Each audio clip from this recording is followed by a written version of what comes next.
Wockhardt hospital Nagpur देखभाल और नवीनता की परंपरा वाला एक अग्रणी स्वास्थ्य सेवा प्रदाता है, जो इस हॉस्पिटल को मध्य भारत के मरीजों के लिए वरदान बनाता है। क्रिटिकल मरीजों का इलाज करने वाले वोकहार्ट हॉस्पिटल नागपुर में एक वरिष्ठ नागरिक की जान बचाने के लिए एक अभिनव एंजियोप्लास्टी की गई।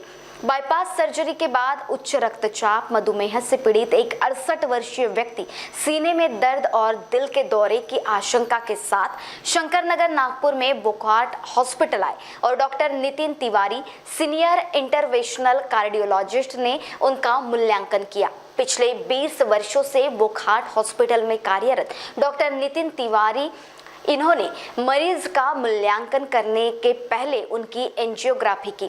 डॉक्टर नितिन तिवारी ने एंजियोग्राफी रिपोर्ट में बताया कि मरीज का एक ग्राफ्ट ठीक से काम कर रहा था और दूसरे ग्राफ्ट में 99% ब्लॉकेज था। उन्हें LRA ग्राफ्ट के लिए DB के साथ इमरजेंसी एंजियोप्लास्टी करनी पड़ी, लेकिन ग्राफ्ट को कैनुलेट करने के लिए एक विशेष शॉर्ट कैथेटर की आवश्यकता होती है। एंजियोप्लास्टी के लिए सामान्य कैथेटर 100 सेंटीमीटर लंबे होते हैं। आमतौर पर IMA कैथेटर का उपयोग बाईपास ग्राफ्ट एंजियोप्लास्टी के लिए किया जाता है। यह कैथेटर कहीं भी उपलब्ध नहीं था और मरीज को दिल का दौरा पड़ने का खतरा था, इसलिए ज्यादा देर तक इंतजार करना उचित नहीं था। ऐसी गंभीर स्थिति में डॉक्टर नितिन तिवारी ने एक नया कैथेटर बनाने का निर्णय लिया। नमस्ते, मैं doctor Nitin Tiwari senior cardiologist Wockhardt hospital से बोल रहा हूँ। अभी रिसेंटली मैंने एक पेशेंट है जिनका बाईपास हुआ था 12 साल पहले। उनका एक ग्राफ्ट बंद हुआ तो उसकी एंजियोप्लास्टी करना सही समझा और पेशेंट इमरजेंसी में मेरे पास आया था। उन्हें काफ़ी तकलीफ़ हो रही थी, तो उस एंजियोप्लास्टी के लिए हमें एक स्पेशल कैथेटर लगता है, लीमा कैथेटर जिसे कहते हैं, जिसमें जो बाईपास की जो मेन नस है उसके अंदर जाते हैं और उसके अंदर से जो दूसरी नस लगाई गई थी उसे खोलना था। तो जो बाईपास की एक नस थी वो ठीक थी, दूसरी नस बंद हो गई थी और वो कैथेटर बड़ा दुर्लभ है, मिलता नहीं है। मैंने काफ़ी जगह पता किया, थोड़ा टाइम उसमें 5-7 मिनट मैंने स्पेंड किया, फिर वो अवेलेबल नहीं था कहीं पे। तो फिर मैंने क्या किया कि जो रूटीन कैथेटर रहते हैं जो 100 सेंटीमीटर लंबे होते हैं, मैं दिखाऊंगा आपको।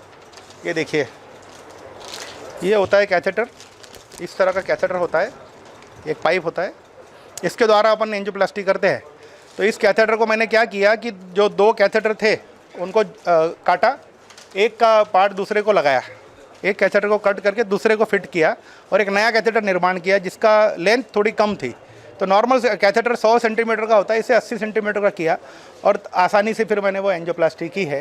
इसमें ड्रग इल्यूटिंग बलून यूज़ किया स्टेंट की जगह और पेशेंट बहुत अच्छे हैं, काफ़ी अच्छा रिस्पांस उनको उस ट्रीटमेंट से आया है। कहने का तात्पर्य यही था कि इमरजेंसी में हम कुछ आगे पीछे नहीं देखते हैं। कुछ अगर इंडिया में जैसे आपने सुना होगा जुगाड़, तो इस तरीके से एक नया कुछ चीज़ करके पेशेंट की अगर जान हम बचा सके और डिफरेंस अगर कर सके तो हम बिल्कुल 2 कदम भी इन्हें पीछे नहीं हटते हैं, बिल्कुल आगे फ्रंट फुट पे हम करते हैं कोई भी काम। एंड पेशेंट की जान सर्वोपरि है। उसमें रात भर रुकना सही नहीं था या वो कैथेटर को बुलाने के लिए अवेलेबल करने के लिए जरा टाइम वेस्ट करना सही नहीं था, इसलिए हमने वो सिचुएशन में एक नया कैथेटर निर्माण किया और पेशेंट की जान बचाई। महान्यूज़ 7 के लिए कैमरा पर्सन राजेश जंगीटवार के साथ पारस बेसवारी, नागपुर।